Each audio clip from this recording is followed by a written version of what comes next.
This video walks you through how to set up a default sales account in Xero. If you are already signed in, start from the top navigation bar and click Sales. This opens the area where you can manage sales activity, including the items you use on invoices and other sales transactions. From the Sales drop-down menu, select Products and Services to open the list of items in your file. Once you are on the Products and Services page, find the item you want to configure.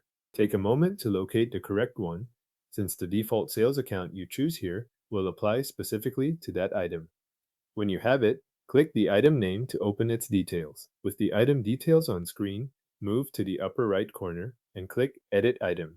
This opens the Edit Item window where you can adjust the settings used when the item appears in sales transactions. In that window, scroll down until you reach the Sell section.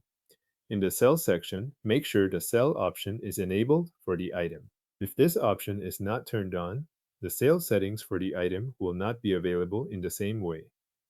Once Sell is enabled, look just below for the Sales Account dropdown. Open the Sales Account dropdown and choose the account you want Xero to use by default for this item.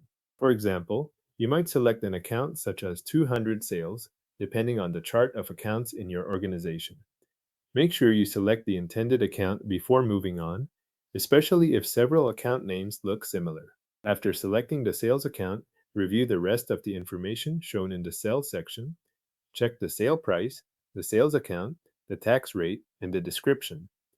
This is a good point to confirm that the item details still match how you want the item to behave on future sales entries. No extra changes are needed unless something here also needs updating. When everything looks correct, click Save to apply the changes. Xero will store the updated item settings, including the default sales account you selected. From this point forward, when this item is added to applicable sales transactions, Xero will use that sales account by default. That helps keep posting consistent and reduces the need to choose the account each time the item is used. Thanks for watching. The selected default sales account is now set for that item in Xero.